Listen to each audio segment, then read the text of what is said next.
y conectadas también, y vamos a iniciar. Entonces, pues me da mucho gusto vernos otra vez por acá con la doctora Ana Givi. Ana Givi es especialista en gobernanza de tecnologías emergentes con un enfoque en ciberseguridad. Les quiero decir que es una maravilla en materia de ciberseguridad, le sabe durísimo, me consta, en inteligencia artificial y neurotecnologías desde la especialidad del derecho, la técnica y obviamente los derechos humanos expresados en el entorno digital. Es licenciada en Derecho por la Universidad de las Américas de Puebla y doctora en Derecho y Globalización. Cuenta con una formación especializada en Inteligencia Artificial y Derecho por la Universidad Complutense de Madrid y también por la Universidad de Buenos Aires. Su trayectoria se distingue por integrar el análisis jurídico con los retos estructurales que tiene la innovación tecnológica y, como les decía, ha tenido un énfasis en materia de ciberseguridad, gobernanza algorítmica y regulación de las neurotecnologías en el contexto de la transformación global. Su trabajo se orienta a anticipar los impactos jurídicos, éticos y geopolíticos de las tecnologías emergentes, porque nosotros solo hemos hablado de la inteligencia artificial, pero les voy a poner en el chat todas las tecnologías emergentes, de las cuales a lo mejor deberíamos de dar un taller de todas las tecnologías emergentes, porque solo estamos poniendo atención en una, y son muchas. Contribuye también al desarrollo de modelos de gobernanza tecnológica más responsable, estratégicos y centrados en la persona usuaria. A nivel internacional participa como experta independiente en procesos multilaterales que incluyen los trabajos en el Grupo de Trabajo de Composición Abierta de Naciones Unidas sobre Ciberseguridad en el Ciberespacio, así como iniciativas vinculadas con la UNESCO, con la Organización de Estados Americanos y de la Unión Europea.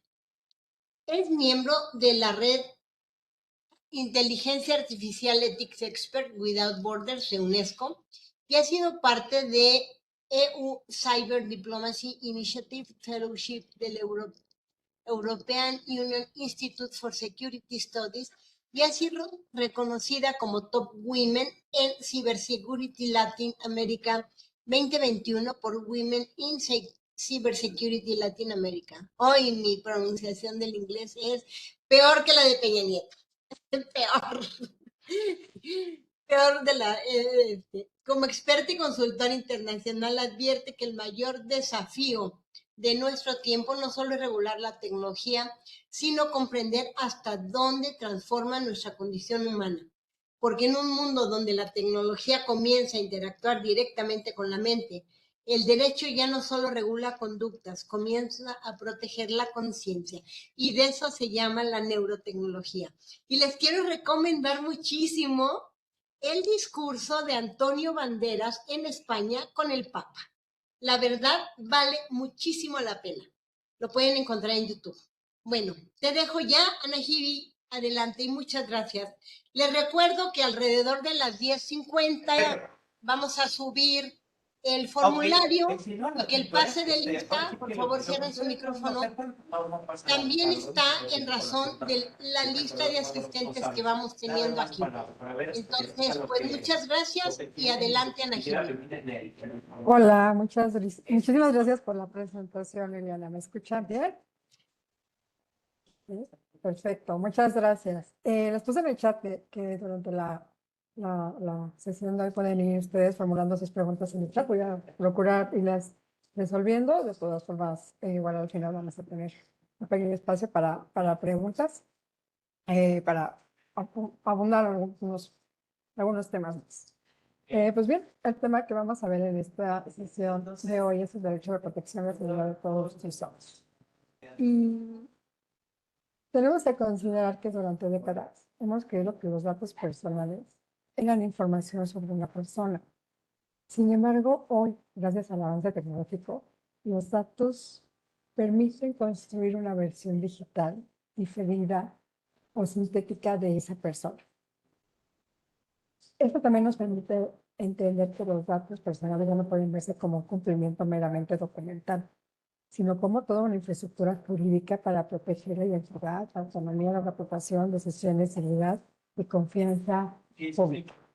Entre los temas que vamos a abordar son privacidad y protección de datos personales. Yo sé que algunos ya los abordaron, y que los vamos a abordar de una forma diferente, aprovechando justo que han participado en otras sesiones donde también se ha hablado del tema, pero aquí vamos a darle un enfoque un poquito más práctico y futurista, si no es decir presente. Vamos a hablar de la titularidad de la coordinación informativa, la identidad sintética y la inteligencia artificial generativa, los derechos algo, un poco más aplicados a estas nuevas vertientes tecnológicas, los principios UVR, el consentimiento y los límites. Y me gustaría empezar con esta pregunta, por favor, Ana Jibi, perdóname tantito. Yo oigo una voz detrás, si por favor pudieran cerrar sus micrófonos para que solamente sea la voz de ella, porque se comen. Ok. Si oyes que alguien está, si me cierran el micrófono, por favor, los chicos del Webex. Se sigue oyendo a alguien que está ahí hablando. Es que, ¿sabes qué? Igual debe ser por donde yo me encuentro ocupada. Porque se oye ahí un micrófono, se oye una voz atrás de ti. Y Sí, entonces sí. quita la tuya. Por la voz atrás no alcanzamos a oír bien tu exposición. Ok, es que no me puedo mover y ya se vinieron aquí también a trabajar al lado. Pero Ya. voy a procurar hablar un poquito más pegada al micrófono. Muy bien. Ok, gracias. Bueno, quiero que me comparta en el chat. ¿Cuántas versiones de ustedes existen? Una, dos, tres. ¿Cuántas versiones existen de cada uno de ustedes o de cada uno de nosotros?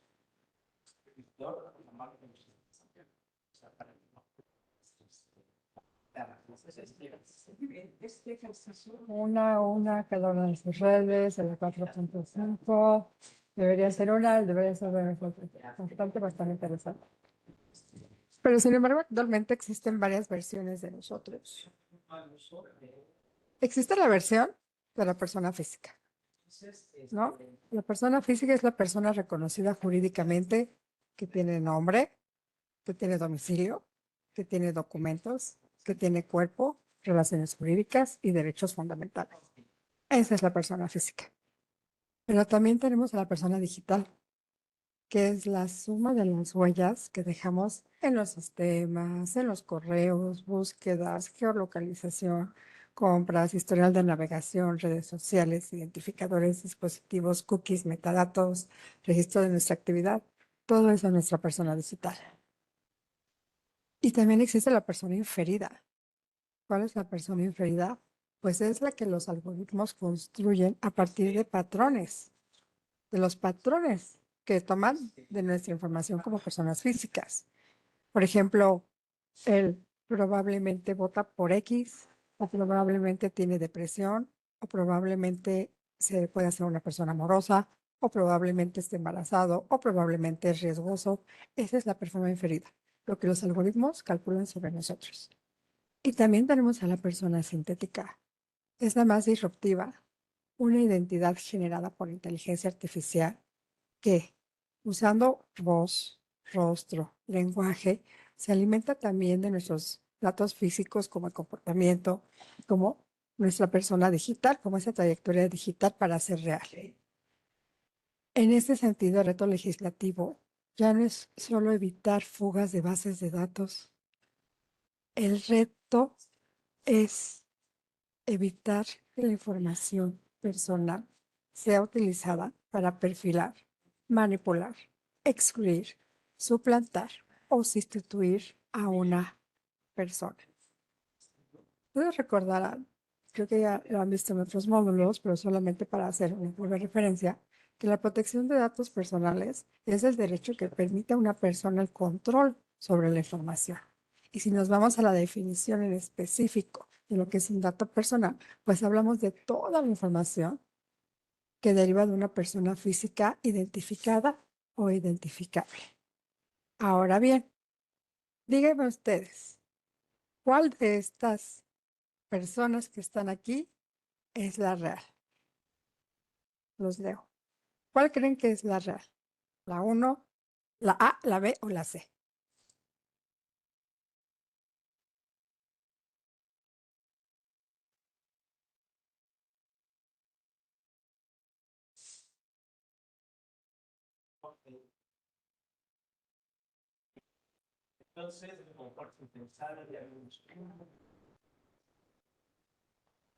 Pues exactamente. Los que dijeron ninguna, justamente ninguna. Ninguna de estas personas tiene ni nombre, no tiene CUR, no tiene INE, no tiene domicilio, no es una persona que exista. Las tres fueron generadas por inteligencia artificial. Ninguna ha nacido, pero cada una de ellas puede tener una cuenta de banco. ¿Por qué? Justamente lo que les hacía referencia. Hablamos de esta identidad sintética como conjunto de atributos de una identidad creada mediante la combinación de atributos reales y ficticios. Los atributos reales pueden ser información que derive realmente de una persona física y los ficticios para construir una entidad aparentemente legítima. Y toda esta creación de identidades sintéticas nos van a traer muchísimo más retos respecto al tratamiento de nuestra información. Y lo vamos a ver más adelante. Entonces, si consideramos que tenemos identidades digitales, que tenemos identidades algorítmicas inferidas, que tenemos ya identidades sintéticas, ¿qué es lo que realmente debemos proteger? Los datos, la identidad, las decisiones que se tomen sobre eso, o los pensamientos. ¿Qué es lo que deberíamos realmente proteger? Hablando un poquito, yo les he hecho referencia, insisto, no vamos a hablar tanto, pero el derecho de protección de datos personales eh, deriva así de esta autodeterminación informativa, de este reconocimiento que se hace justamente en 1983, derivada de una sentencia del tribunal alemán respecto a que las personas tienen derecho a proteger su información. La protección de datos personales es justamente eso, ese derecho a controlar nuestra información. A nivel internacional, eh, tenemos una amplia gama de instrumentos en materia de protección de datos personales. Nada más para hacer una breve referencia, en 1970, Hessen, en Alemania, se publica la primera ley de datos personales, en el 73 en Suecia, primer Plan Nacional. En 1981 se publica el Convenio 108 del Consejo de Europa respecto al tratamiento automatizado de los datos personales. Muy interesantemente, en 1980, la OCDE publica también por primera vez un instrumento respecto al tratamiento de datos personales y a las transferencias internacionales de estos datos personales. ¿Por qué? Porque estaban evolucionando las computadoras, estaban evolucionando las bases de datos. Internet se crea en el año 1974. La primera publicación en 75 empieza justamente a hacer los trabajos y todo esto nos permite o permite empezar a vislumbrar que hay una oportunidad en la forma en que las bases de datos de las personas no solamente pueden tratarse, sino que pueden realmente compartirse con otras bases de datos. En 1995 se publica la Directiva de Protección de Datos Personales, ¿no? Tratamiento automatizado de datos personales de la Unión Europea. Este instrumento siempre considerado que es un instrumento muy noble, porque a partir de esta directiva es que derivan la gama de principios de tratamiento de datos personales que nosotros tenemos actualmente reconocidos y gran parte de Latinoamérica y otros países deben tener reconocidos. También se establece el desarrollo un poco más robusto de los derechos ARCO, de los deberes de seguridad y confidencialidad que vamos a ver más adelante. Y en el año 2016 se publica el Reglamento General de Protección de Datos en la Unión Europea. En el 2016, aunque entró en vigor hasta el 2018, les brindó 2 años a las empresas de los efectos obligados. Aquí hay que recordar que el reglamento europeo aplica tanto a particulares como al sector público para poder llevar a cabo los ajustes necesarios antes de que entrara justamente en vigor. Entonces, la protección de datos personales, insisto, no voy a abordar tanto porque sé que lo han visto en otros módulos, nació para limitar el poder de quienes podían saber demasiado sobre nosotros. Hoy debe limitar también el poder de quienes pueden predecirnos, clasificarnos o también imitarnos. El desarrollo de la protección de datos personales es algo que evoluciona, al igual que evoluciona la tecnología. Anteriormente no hubiéramos pensado, y lo vemos en los primeros instrumentos, que solamente se hablaba del nombre, de la identidad de las personas, pero no se hablaba necesariamente de inferencias sobre su comportamiento o de la captura de datos biométricos o en este caso de generación de identidades sintéticas. Conforme ha ido evolucionando la tecnología para captar más información sobre las personas y hacerlas, o identificarlas o hacerlas identificables, también ha evolucionado la protección de datos personales. ¿Qué ha cambiado? Y yo les había dicho desde un inicio, anteriormente hablábamos de que la protección de datos personales iba sobre la protección documental de la información de la persona física. Anteriormente hablábamos de la protección respecto a los expedientes, porque la información se encontraba en esos expedientes físicos. Posteriormente migraron a ser expedientes digitales o electrónicos, pero hablábamos justamente de la protección de la información de los datos que estaban en estos archivos físicos. Actualmente hablamos de la protección de la información que se encuentra alimentando a cada uno de los algoritmos que actualmente constituyen la inteligencia artificial.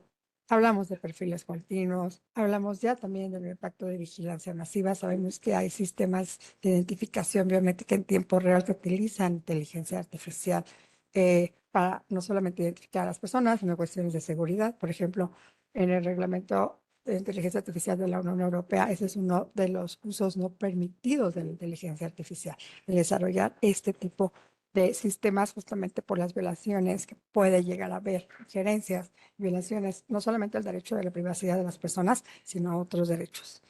Y el día de mañana vamos a estar hablando de modelos cognitivos y tal vez ni siquiera el día de mañana. El año pasado, UNESCO publicó ya su recomendación ética sobre la neurotecnología y ya nos brinda una definición de lo que son los neurodatos. Entonces, ya vamos a hablar de la protección de nuestros modelos cognitivos que incluyen emociones y no solamente poder identificar o predecir nuestras emociones, poder inferir nuestras emociones, que lleguen en algún momento a monitorear esa última frontera que siempre hemos dicho de la privacidad, aunque luego viene otra tecnología a ver que no es cierto que no era la última, pero esos pensamientos que pueden llegarse a monitorear y esa identidad predicha. Una breve referencia. Cuando hablamos de privacidad y de protección de datos, hablamos de dos derechos, aunque sí están muy relacionados, son diferentes. Cuando hablamos del derecho a la privacidad, hablamos justamente de que la privacidad protege la esfera íntima de la persona, de su vida familiar, de su domicilio, comunicaciones, decisiones personales, libertad de pensamiento y autonomía. Ya tenemos identificado y reconocido en la Declaración Universal de Derechos Humanos, en el Pacto de San José, la Convención Americana sobre Derechos Humanos, e inclusive en la Convención sobre Derechos Humanos de la Unión Europea, es el primer instrumento internacional, bueno, regional de derechos humanos que hace la diferenciación entre los dos derechos, ¿no? Nos habla en el artículo 7 del derecho a la privacidad y en el artículo 8 del derecho fundamental a la protección de datos personales. Pero también lo tenemos ahí reconocido, nosotros lo tenemos reconocido en el primer párrafo del artículo 16 de la Constitución, donde establece que nadie, ninguna persona puede ser sujeta a injerencias arbitrarias a su vida privada, a su domicilio, incluyendo también a su familia, incluyendo también sus comunicaciones. Mientras que la protección de datos personales, pues es justamente eso, es la protección de quién controla nuestros datos, de que nosotros como titulares de los datos tenemos el derecho de decidir quién tiene la información, para qué la va a utilizar, cómo la va a utilizar, cuánto tiempo va a tener justamente nuestra información. Entonces aquí hablamos de la información como el objeto de tratamiento. Y en ese caso tenemos dos leyes. Nosotros, el artículo 16 también nos reconoce el derecho a protección de los datos personales, reconoce los derechos, ese derecho a la autodeterminación informativa, reconoce los derechos a que todas las personas tenemos derecho a acceder, a solicitar la rectificación, la cancelación de nuestros datos personales, así como ponernos en el caso de que consideremos que el tratamiento de datos personales puede llegar a ser un perjuicio para nosotros sobre nuestros derechos.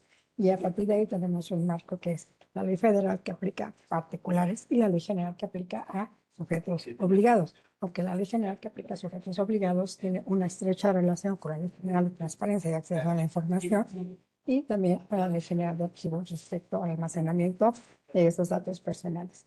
Y bueno, la inteligencia artificial generativa opera justamente entre estos dos.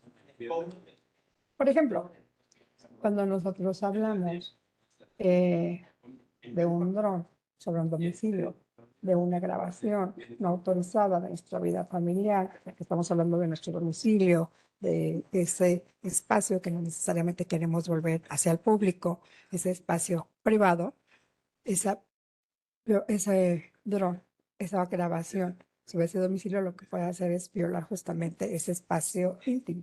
No tanto tratamiento de nuestros datos, pero sí ese espacio íntimo que queremos, insisto, mantener fuera del conocimiento de las personas. Entonces ahí hablaríamos de una posible vulneración a nuestra privacidad.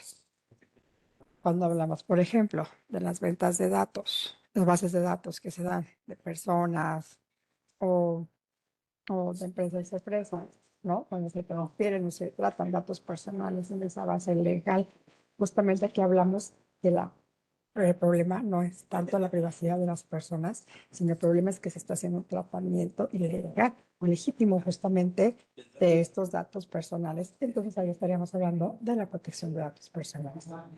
Pero, por ejemplo, si hablamos de una inteligencia artificial que llega a inferir tendencias políticas.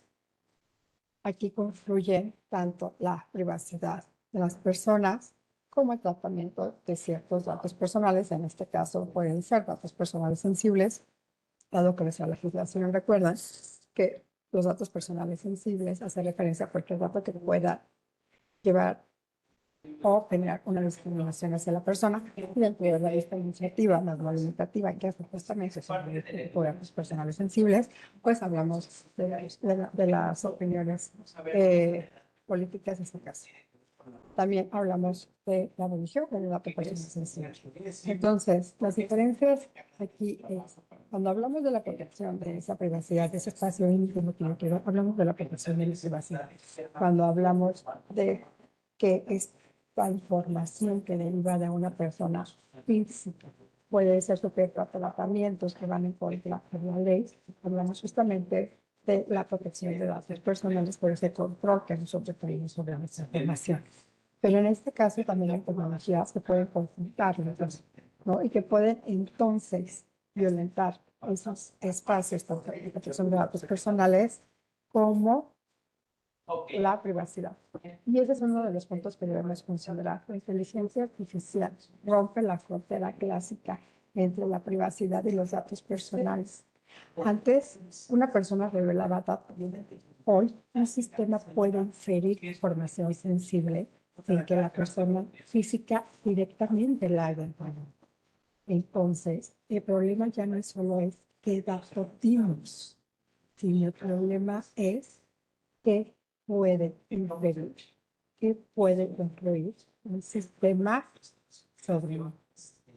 Y consideremos, y se los dejo de preguntar, si una inteligencia artificial llega a inferir mi salud mental, mi orientación política o mis creencias religiosas, ¿ese dato nació de mí, del algoritmo o de la empresa que lo procesó? Puede ponérmelo ahí, chat. Buenos días, Gabriela González. Yo creo que de la empresa que lo procesó, ¿no? O sea, muchas veces nosotros al compartir, por ejemplo, en Facebook o en alguna red social, o darle like o algo, estamos guiando, digamos, al algoritmo, ¿no? O sea, por eso le digo, puede ser de las dos formas. Tanto uno puede mencionar una opción, digamos, política o tender, o más bien mencionar nuestra tendencia dándole like a determinadas publicaciones. Muchas gracias, Gabriela. Y ahorita justo vamos a ir a buscar a solucionar ese problema. Pero en el chat también me pueden ir adelantando sus respuestas. En 1923 se criticó a Coco y al GPT-3.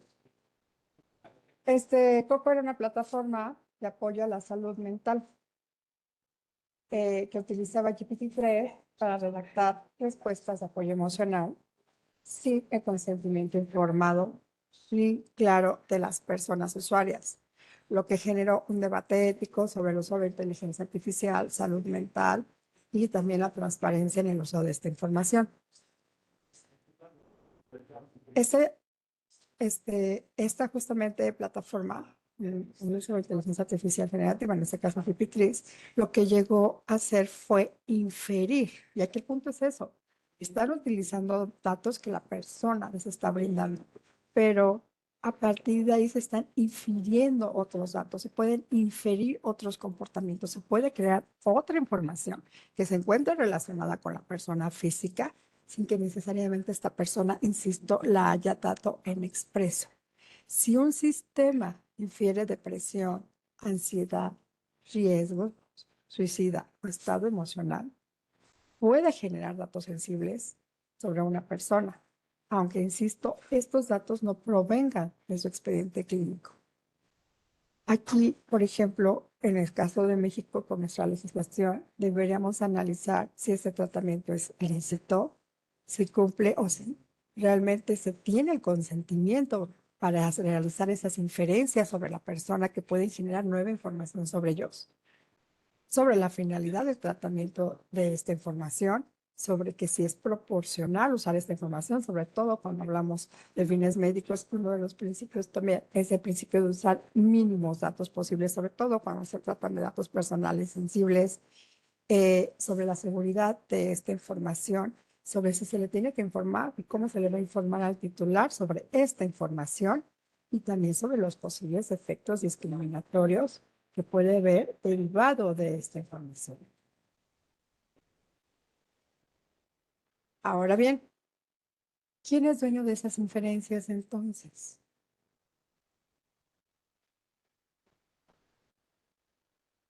Nosotros dimos nuestros datos, pero nunca dimos los patrones que pueden revelar, en ese caso que vimos, alguna situación de salud o alguna situación médica.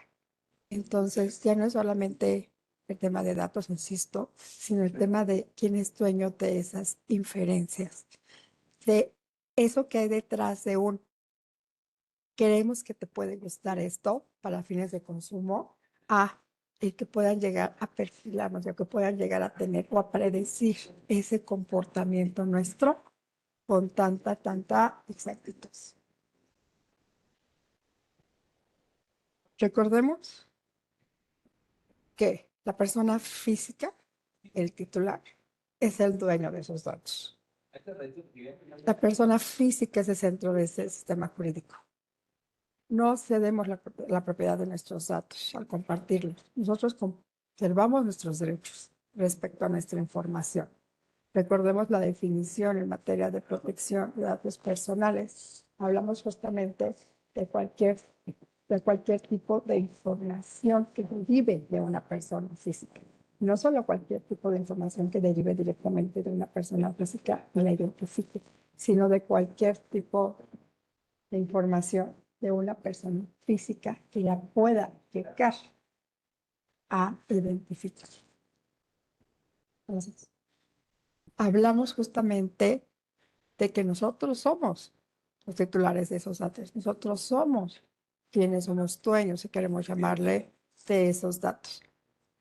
No tanto entendamos esa titularidad como una propiedad civil sobre los datos, sino mejor entendámosla como ese derecho a controlar nuestros datos, esa decisión que nosotros tenemos para señalar quién va a tener nuestros datos, qué va a hacer con nuestros datos, cuánto tiempo van a tener a nuestros datos. Eso se basa en el derecho a la autodeterminación informativa que tenemos reconocido en el artículo 16 constitucional. Justamente, de eso hablamos cuando hablamos del titular de los datos personales. Hablamos de una persona física que es quien es dueña de esos datos y quien determina para qué se van a usar justamente esos datos. Hablamos también de la figura del responsable. La figura del responsable es quien, con una base legítima, y eso también es importante reconocerlo. Recordemos que nosotros tenemos, rápido, un 482, siempre he dicho, para la protección de datos personales. Tenemos 4 derechos, porque ahorita, bueno, también tenemos el de portabilidad, pero tenemos 4 derechos, que son los derechos ARCO, que ahorita vamos a recordar. Tenemos 8 principios, que son los 8 principios del tratamiento de protección de datos personales que los responsables deben cumplir para cuando nosotros les autoricemos el uso de nuestros datos personales. Recuerden que tiene que haber una autorización y en el caso de que no haya una autorización, porque no todos los tratamientos de datos personales requieren un consentimiento, sí tiene que haber un aviso de privacidad en donde se nos informe qué van a hacer con esa información y cuáles son los medios en que nosotros podríamos llegar a impugnar justamente ese tratamiento. Y por el otro lado tenemos a un encargado y que el encargado va a ser quien a nombre del responsable trate también los datos personales. Aquí la clave, insisto, es eso, para determinar quién es dueño de los datos. Es la autodeterminación informativa. ¿Quién decide sobre esos datos, independientemente de quien posea esa información? Ahora bien, el dato en la actualidad, el dato, nombre, dirección, email, no sé qué otro dato para ustedes comentar, incluso la dirección IP, algunos derechos de localización, metadatos, son del titular, ¿cierto? Y nosotros los tenemos y nosotros los podemos compartir directamente. Cuestión diferente tenemos con los perfiles. La elaboración de perfiles o estos famosos perfilamientos que se hacen utilizan cruces de diferentes datos que provienen de una persona para poder no solo evaluar ciertos aspectos de nuestro comportamiento, sino a partir de ahí poder generar predicciones respecto a nuestro comportamiento. Entonces, esos perfilamientos, al final del día lo que hacen es evaluar ciertos aspectos de los datos que tenemos, de los datos que nosotros vamos generando con independencia de la forma en que estos datos puedan representarse, y a partir de ahí se hace una evaluación sobre nosotros para determinar qué tipo de persona, atendiendo a ese perfil que se está construyendo, realmente llegamos nosotros a ser. Y el siguiente paso es justamente la predicción. A partir de la evaluación, a partir del hacer esos perfiles, a partir de que se nos evalúa y se nos pone en algún ABC, nivel de comportamiento, dependiendo del caso, es que se pueden llegar a hacer estas predicciones sobre nosotros. Que al final del día, ¿no? Al final del día esas predicciones son lo que el algoritmo cree que nosotros vamos a hacer. Lo que el algoritmo va a predecir que nosotros vamos a hacer con base en el comportamiento previo que ya se evaluó de nosotros para la realización de este perfil a partir de nuestros datos personales. Por ejemplo, ¿cuántos de ustedes les ha pasado que al utilizar alguna plataforma les llega de pronto una notificación que dice, creemos que te puede gustar esto? ¿A cuánto les ha pasado? El creemos que te puede gustar esto es justamente lo anterior. Tienen nuestros datos, a partir de nuestros datos hacen el perfilamiento y ese perfilamiento va a determinar cuál sería nuestro siguiente paso y lo que están haciendo en las plataformas, pues estos modelos de negocio, o no solamente de negocio, sino la predicción se utiliza para muchos factores, tomando un pequeño empujoncito, por ponerlo así, para decidirnos qué es lo que vamos a comprar o realmente probar que esta predicción que hicieron de nosotros era cierta. Entonces, cuando nos llega el creemos que te puede gustar esto, cuando nos llega el te sugerimos esto, es porque lo que están buscando es esa predicción respecto a nuestro siguiente paso. ¿Y cuántos de ustedes han comprado algo que a lo mejor no hubieran pensado que hubieran comprado gracias a este sugerencias o gracias a esto creemos que te puede gustar esto. Y por el otro lado tenemos a nuestro gemelo digital, que al final el gemelo digital pues ya es ese modelo completo de nuestra identidad que se viene a complementar con nuestra información neuronal, con nuestros datos neuronales. Que insisto, no necesariamente puede ser algo del futuro, es algo más presente de lo que a lo mejor nosotros hemos logrado vislumbrar hasta ahora. Entonces, ¿qué es una identidad sintética? ¿Qué es una persona sintética? Ahí les estoy poniendo algunos tips. ¿Cómo definirían ustedes a partir de esta parte qué es una persona sintética? ¿Cómo se conforma una persona sintética? A ver, compártanme en el chat.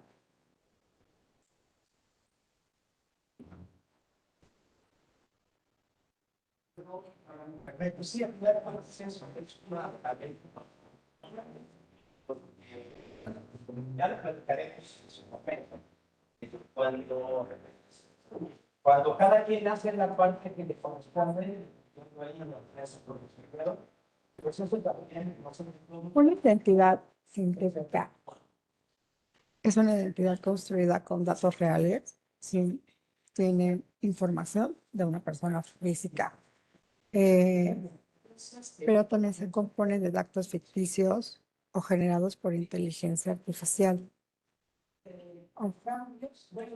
Y también por datos que ayudan a representar a una persona inexistente o suplantar parcialmente a una persona real. Se puede crear una identidad sintética a partir de nuestra información para buscar suplantarnos. Sí, sí puede ser. Sí, exactamente. En todo caso, puede llegar a ser la representación de una persona.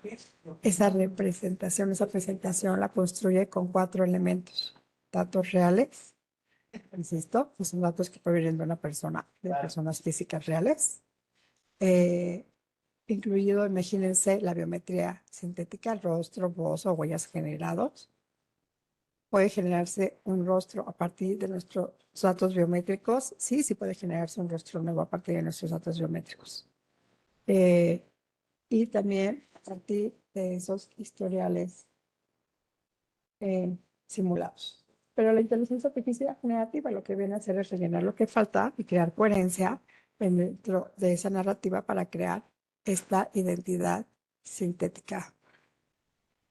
Entonces, una identidad sintética puede incluir parecida pero no real, parecida pero no real, pero sí tiene nuestra información y en algunos casos puede llegar a ser tan real como la otra persona puede hacerlo. Yo les presentaba un par de fotos al inicio, hubo algunas personas que contestaron que a lo mejor la B era la real o la A o la C. Y eso lo hice yo con una inteligencia por la cual pagas y no necesariamente va a ser la más avanzada con la cual actualmente se tiene, ¿no? Puede haber algunas imágenes. Y si a eso le sumo una post, ¿no? Y si a eso le sumo otro tipo de atributos, podemos llegar a pensar que esa persona o esa identidad es real cuando realmente no lo es. Entonces, una identidad sintética puede incluir un rostro generado por modelos de difusión, puede incluir una voz clonada, puede incluir documentos falsificados, inclusive para hacerse una cuenta en el banco, puede incluir redes sociales automatizadas, puede incluir historial de compras de una persona, puede incluir patrones de interacción de una persona. Al final del día sabemos que ese perfilamiento también puede derivar datos de nuestro comportamiento y son datos de interacción, puede incluir biometría simulada, como fue la que presentamos en alguna parte. Ahora, dígame, ¿cuántos de ustedes realmente podrían decir que si a estas imágenes les hubiera incluido yo, voz y otro tipo de elementos a modo de prueba de vida, ustedes hubieran podido identificar, sin error, sin temor a equivocarse, que era una identidad sintética y no una identidad real? ¿A cuántos de ustedes realmente consideran que la inteligencia artificial puede llegar a engañarlos o puede decir, no, yo sé que la inteligencia artificial no me va a llegar a engañar?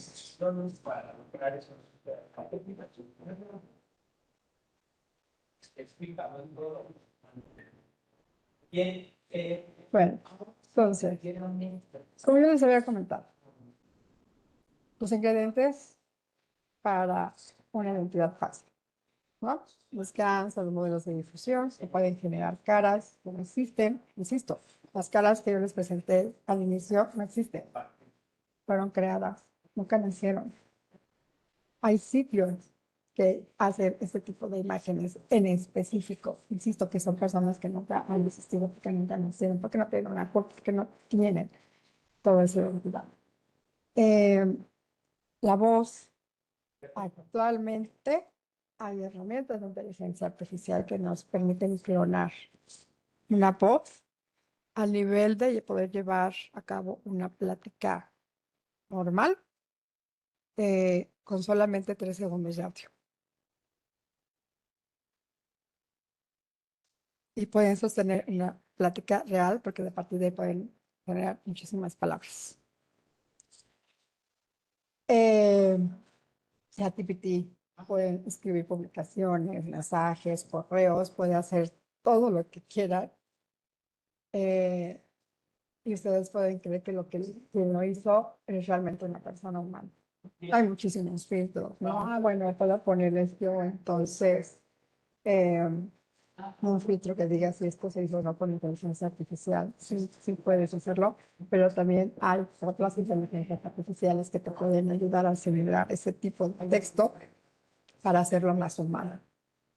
Entonces, es como que estamos como que, digamos, no como estamos a muchos niveles con la inteligencia artificial, como que en este desarrollo me gusta por decirlo así, porque en el momento de que empieza a surgir una tecnología, estamos buscando otra tecnología para poder identificar sobre para poder controlarla y así vamos evolucionando en este desarrollo tecnológico. Y videos también. Hay varias aplicaciones. ¿Cuántos videos no hemos visto creados con inteligencia artificial? O en redes sociales?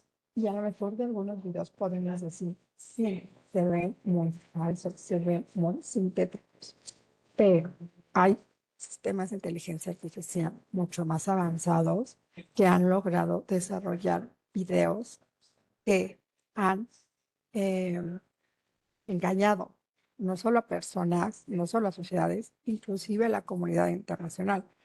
Cuando inició el conflicto con Israel y Palestina, muchos de los videos, y eso se acreditó tiempo después, pero algunos de los videos que fueron presentados en su momento, después se identificaron que no eran de todos ciertos, que habían sido algunos videos manipulados para que la comunidad internacional volcara su simpatía hacia una parte o hacia la otra. Tan efectivos han sido estos videos, insisto, que no solamente engañan a una persona, sino que pueden llegar a engañar la comunidad internacional en su totalidad. Y esto para hacer que se incline la balanza hacia uno, o sentir empatía hacia un lado o hacia el otro lado. Y este es un caso real. No sé si alguno de ustedes lo conoció, pero hace algunos años, en 4, en la Engineering, durante una conferencia como la que estábamos llevando nosotros a cabo ahorita, un empleado participó en esta videoconferencia con deepfakes y logró engañar a gran parte del board de esta empresa y lograr que transfirieran $25 millones a una cuenta. La empresa está en Hong Kong. Entonces, ¿qué significa eso? Pues que al final del día nosotros ya estamos viendo que este tipo de ataques, e insisto, busquen el caso que es bastante interesante. Esta firma de ingeniería aparte sufrió este fraude por una deepfake. Al final del día lo que se generó fue una deepfake, ¿no? Un empleado participó en una videollamada con supuestos directivos generados o manipulados mediante inteligencia artificial, logrando convencer a la administrativa que le consiguiera $25 millones a una cuenta. Y es una llamada como la que nosotros estamos teniendo en este momento. Entonces, esto estoy hablando ya de hace un par de años. estamos haciendo Entonces, este caso no solo es fraude, también hablamos de crisis ya de autenticidad respecto a lo que vemos y que no queremos ser real o no. Hablamos de temas de identidad digital, hablamos de ingeniería social y con el ejemplo que yo les ponía hace un momento respecto a esos engaños hacia la comunidad internacional, hablamos de seguridad internacional también.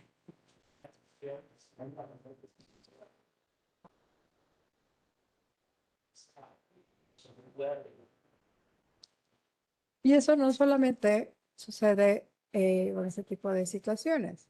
Al final del día, la desinformación, que es información falsa, y que quiero hacer una diferencia. Una cosa es misinformation, otra cosa es malinformation, otra cosa es desinformación.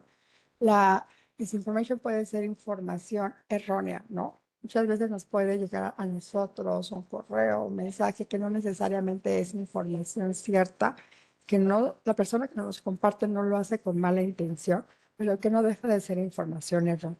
Y desafortunadamente muchas veces nosotros nos volvemos duplicadores o multiplicadores de esa información errónea, pero insisto, no se hace con malicia. La desinformación sí. Cuando hablamos de desinformación, hablamos de un trastorno de información, pero hablamos de información que está generada específicamente para engañar, está generada con la intención de manipular a las personas.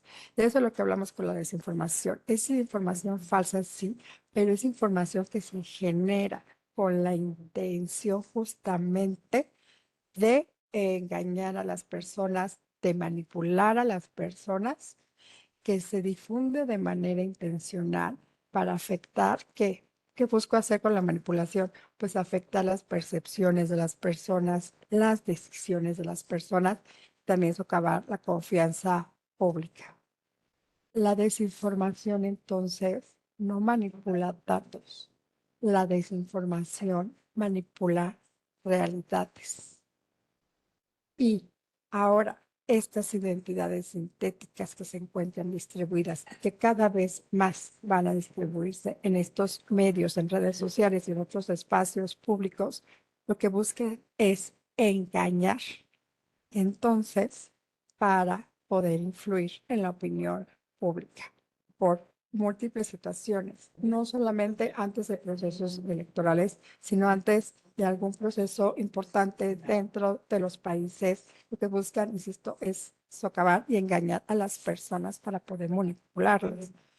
Y muchas veces me han preguntado cuál es alguna forma de poder combatir la desinformación, pero a ver, me gustaría escucharlos a ustedes. ¿Cuál creen que puede haber una forma para poder combatir la desinformación? Porque consideren esto, anteriormente, cuando no había tanta, cuando era tan fácil inferir conductas de las personas a través del perfilamiento de esos algoritmos de inteligencia artificial y ahora crear identidades sintéticas, pero anteriormente mandaban millones de mensajes, un mensaje a millones de personas, a ver quién caía. Y actualmente con el targeting, con el perfilamiento, pueden mandar millones de mensajes a una sola persona gracias a la identificación que hacen de esa conducta de esas personas y sobre todo al inferir y al poder llegar a predecir comportamientos. Sí, por ahí vi una mano levantada. Hola, muchísimas gracias y felicidades por tu presentación fantástica. Dos comentarios generales. Uno, hace ratito hablabas de las personas sintéticas y cómo se van creando. Mencionaba que recién leí un artículo, bueno, un reportaje, que ahora las empresas de marketing están usando estas personas sintéticas creadas a partir de pues, grandes bases de datos por zonas geográficas, géneros, preferencias políticas, porque son incluso más confiables que los grupos focales tradicionales, que pueden ser influenciables rápidamente. Esto me parece que es una tendencia vinculada con la segunda parte que nos planteas de la desinformación, que creo que lamentablemente ya podemos asegurar que forma parte de las estrategias políticas. Ya cualquier campaña electoral está atravesada por esto y que, bueno, además hay, y ya yendo a las soluciones o a las alternativas, creo que como lo has estado tú explicando desde la complejidad, no hay una sola forma. Sin duda, los marcos legales, lo más que se puede, quizás lo ideal sería una gobernanza global. Y dos temas más que me parecen claves. Uno tiene que ver con reconocer que todas y todos tenemos derechos digitales y tendríamos quizás que hablar de ciudadanía digital. Y bueno, obviamente yo me dedico con niños, niñas y adolescentes y sus derechos y tenemos que empezar con ellos porque literal los que nacimos el siglo pasado, pues o no le entendemos o no es una prioridad de vida, pero los niños, niñas y adolescentes de hoy es literalmente su presente y su futuro. Cierro. Gracias. Muchas gracias, Juan Martín. Sí, exactamente. A ver, esto no va a disminuir, al contrario. Yo recuerdo que hace tiempo colaboraba, me tocó dirigir un proyecto en jurídicas de la UNAM, que era el Observatorio Electoral 2.0, donde desde el año 2014 empezamos a dar seguimiento a las campañas electorales en redes sociales, ¿no? Que lo llevábamos a cabo con, en su momento fue padre con el estoy hablando que ya hace más de 10 años que empezábamos a identificar que algo estaba sucediendo con redes sociales y cómo se estaban utilizando las redes sociales, cómo se estaban redimensionando en este espacio público. Que aunque bien recordemos son plataformas privadas, pero nosotros le hemos dado una dimensión de espacio público y por eso también las utilizamos. Y los riesgos que empezaba a ver con el Big Data, con el perfilamiento masivo de la información que se estaban generando por parte de los usuarios en estas redes sociales. Si en un momento esto empezó a usarse con fines de marketing, solo era cuestión de tiempo para que se utilizara con marketing de otras finalidades, puede ser tanto de salud. Obviamente el tema de marketing y campañas políticas no son la excepción. Si a eso le quieres sumar no solamente el tema de identidades sintéticas, sino el tema de cómputo afectivo, que también logra identificar los sentimientos antes de llegar incluso a los temas de datos neuronales, logra identificar los sentimientos de las personas hasta ciertos contenidos, ciertas publicaciones y las reacciones, insisto, hablamos de enojo, hablamos de identificar cierto tipo de enojo, pues es algo muy sencillo también. Yo, a partir de todas estas herramientas que ya tengo, sé muchísimo más certero y sé cómo voy a poder enviar ese mensaje a las personas para obtener una reacción, porque yo ya inferí su comportamiento, ¿no? Yo ya sé que nos activa o que no nos activa. Y eso fue lo que sucedió con Cambridge Analytica, por eso los pongo ahí abajo. En ese momento se indicó por la Federal Trade Commission de Estados Unidos que se incurrieron en prácticas engañosas al obtener información de decenas de millones de usuarios de Facebook para perfilamiento y segmentación electoral. Y a partir de ahí enviar mensajes, no necesariamente desinformación, pero sí enviar mensajes en marketing con finalidades políticas para influir en su decisión al momento de votar. ¿Y cómo se conecta esto con la protección de datos personales? Pues la desinformación moderna depende de datos personales. ¿Por qué? Porque requiere segmentar públicos, perfilar nuestras vulnerabilidades, identificar nuestras emociones, dirigir mensajes personalizados, ampliar contenidos mediante cuentas falsas y simular el consenso. En el caso, por ejemplo, de, de México que pasó con el PANOUT, porque podemos hablar de que nos ayudó a identificar una forma en que se buscaban convertir identidades falsas y también o versus la protección a la privacidad, a la protección de datos de las personas e inclusive a la libertad de expresión. Ahora, ¿cómo regulamos nosotros o cómo podemos nosotros regular cuentas que necesitan permanecer anónimas sin que esto vulnere derechos de personas periodistas o sin que esto ponga en riesgo a personas defensoras de derechos humanos, activistas o a otras personas en riesgo? Ese es uno de los puntos aquí. Y el problema aquí no es solamente si las cuentas son falsas o no. El problema es si una red de identidades sintéticas puede simular opinión pública y afectar procesos democráticos. Ese es el problema al que realmente nos enfrentamos, más que combatir el anonimato. Porque estas cuentas sintéticas ya no son anónimas, son públicas y muy públicas. Entonces, insisto, la desinformación manipula datos, no manipula datos, manipula justamente realidades. Un video falso, más allá de que no viola la ley, de datos personales estoy hablando, lo que hace es socavar la confianza pública. Lo que hace es manipular a las personas. Y eso puede ser muchísimo más peligroso. Ahora díganme ustedes, ¿puede existir democracia sin confianza en la identidad?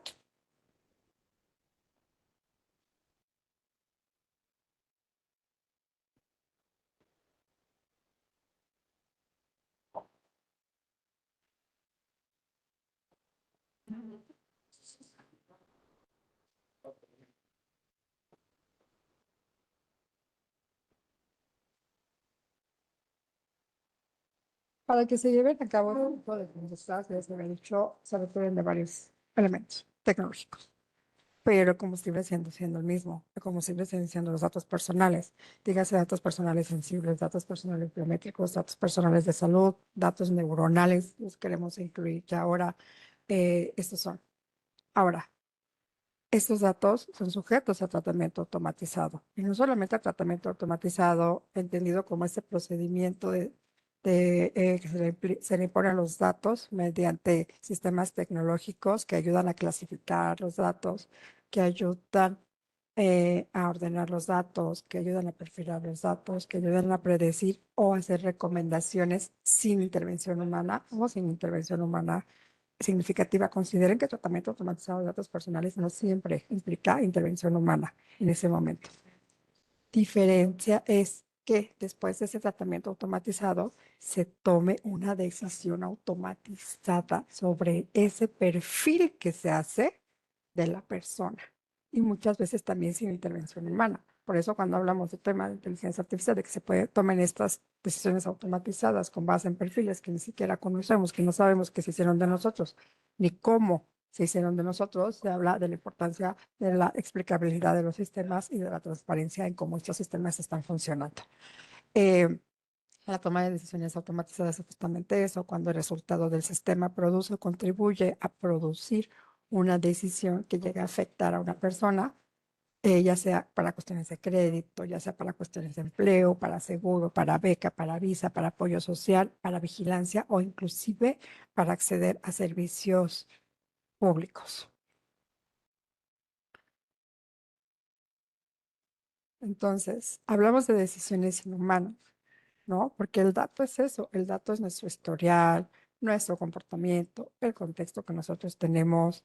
Eso se pasa a modelos de inteligencia artificial, que son justamente modelos entrenados que muchas veces no sabemos cómo son entrenados, muchas veces no sabemos ni siquiera los datos con los cuales son entrenados, ni tampoco se identifican por qué dan ciertos resultados.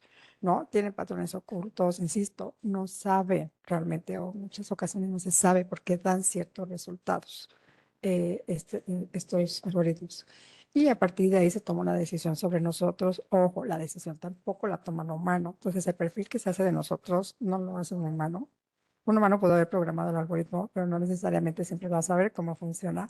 Y a partir de ahí se hace una decisión automatizada sobre nosotros. Y obviamente que esa decisión puede llegar a tener un impacto, como yo se los había comentado. Entonces, nosotros no intervenimos. Nosotros o de nosotros solamente obtienen nuestra información, se hacen perfiles con base en estos sistemas que ya se construyeron, se toman decisiones también. No sabemos qué pasó, no sabemos cómo decidieron, solamente al final lo que nos afecta o al final lo que llega es esa afectación directa hacia cada uno de nosotros. Tan fácil como solicitud de crédito rechazada. Le vamos al banco cuando decimos al banco, oye, pero ¿por qué me rechazaron mi crédito? Ah, pues es que la plataforma lo hizo. ¿Cuántas veces ustedes les han dicho es que la plataforma lo hizo? Y al final del día esa plataforma es todo ese proceso que ya les explicamos y que ya vimos detrás, ¿no? En donde tampoco hay injerencias necesariamente humanas, más allá, o sea, ni siquiera de nosotros, ni siquiera de las personas que lo están haciendo. Entonces, eh, sí, muchísimas empresas ya utilizan justamente ese tema.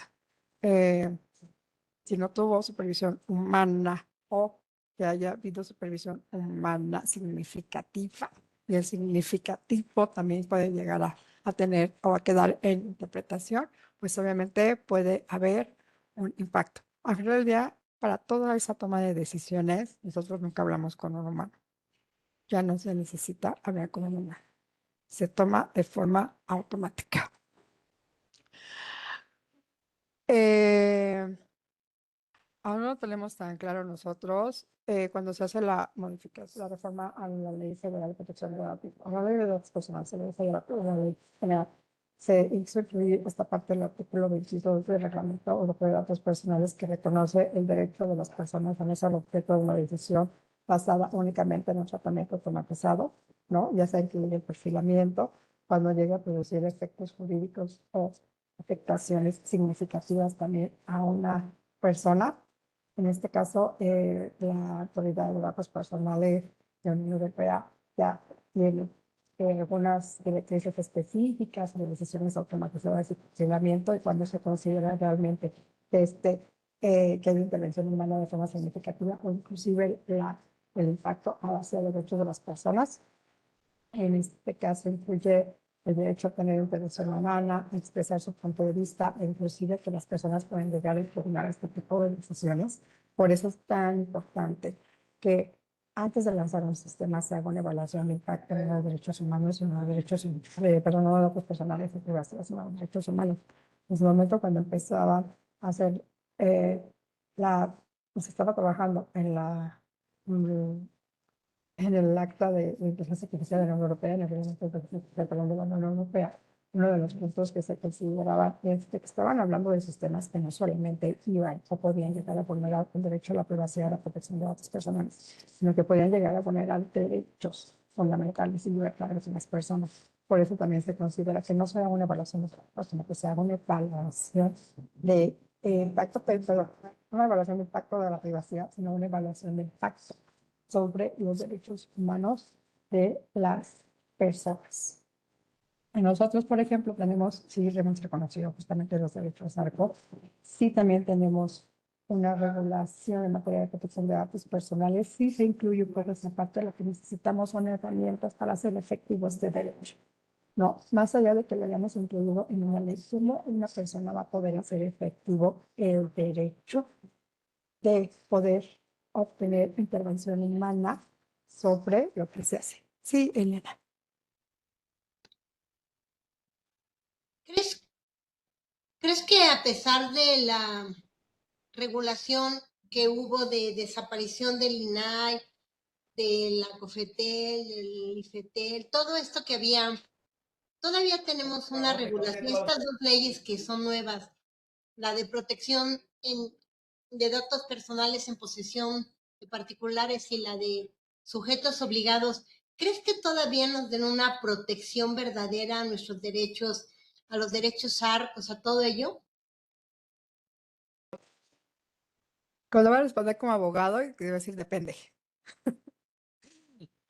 Creo que depende hacia qué punto realmente vayamos, hacia el trabajo que hagan las autoridades, pero más importante, el trabajo que nosotros como titulares de datos personales hagamos. Si nosotros nos vamos a las grandes resoluciones que ha habido en materia de protección de datos personales, por ejemplo, en la Unión Europea, como el reconocimiento al derecho al olvido, como inclusive la resolución de casos Schrems que vino a echar abajo y Safe Harbor y tuvieron que generar Estados Unidos, incluso Privacy Shield, que ayudaron a la transferencia internacional y más aún, ahora que también ya hace años se determinó que ya no era o ya no cumplía con su función y ya no se tiene que negociar algo. Creo que no como nosotros como titulares deberemos ser más activos en la protección de nuestros derechos para forzar a las autoridades a que cumplan con su deber. Y en su caso se determine si realmente necesitamos, más allá de que sí considero que hubo un retroceso en la protección de datos personales y en vez de garantizar ese derecho, perdón, ese principio de progresividad de los derechos humanos, hubo un retroceso al momento de no tener una autoridad autónoma, porque inclusive si queremos nosotros ratificar el convenio 108 Plus u otros convenios, hablas en referencia a que necesitamos tener una autoridad autónoma en materia de protección de datos personales. Creo que es muy importante que nosotros como ciudadanos nos volvamos más activos en la protección de nuestros derechos. Personalmente, Yo considero que biometrizar todo y biometrizarnos a cambio de productos y servicios es algo desproporcional, por ejemplo. Pero insisto, es muy importante que nosotros como ciudadanos o como titulares de esos datos activemos a las autoridades, ¿no? Y seamos quienes defendamos nuestros derechos. Por Entonces ejemplo, no lo ahorita vamos a saber hasta que lo hagamos. yo te quería preguntar, se va acercando la fecha del 30 de junio, 31 de junio, en donde si no registramos nuestros celulares, nos los van a inutilizar. ¿Qué vamos a hacer? Yo no quiero registrar mi celular y te quería preguntar eso. ¿Qué efectos tendría? Yo me niego, pero también entiendo que me inutilizarían el teléfono y que en una fecha X perdería inclusive mi línea. ¿Qué hacemos? Bueno, yo creo que es importante que analicemos y veamos los pros y los contras. A lo mejor algunas personas, y eso es muy subjetivo, ¿no? Por eso los derechos humanos son causísticos y es muy subjetivo. Algunas personas pueden considerar que la medida les puede resultar proporcional y cumple con las finalidades y hacer el registro. Y algunas otras personas dirán, ¿qué creen? No considero, recordemos los principios de tratamiento de datos personales, no considero que sea proporcional, no considero que sea la finalidad se vaya a cumplir, inclusive para pasar el tripartito. No considero, la medida puede ser legal, pero a lo mejor no es necesaria, a lo mejor no es proporcional.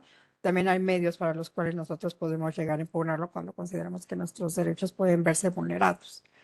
Y esa es una oportunidad justamente para identificar esa parte cuando recuerdo en su momento, si mal no recuerdo, cuando surgió la reforma para lo del PAN-out, por ejemplo, se interpusieron varios amparos. Las personas interpusieron varios amparos en contra de este registro, y pues fue que se viene con esta resolución de la Suprema Corte.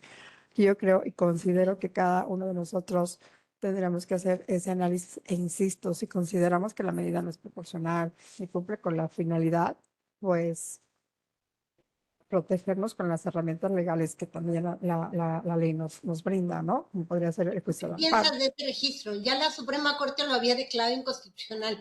¿Me puedo amparar en contra de registrarme? Puedes presentar un amparo si es uno de los medios a partir de los cuales te puedes proteger.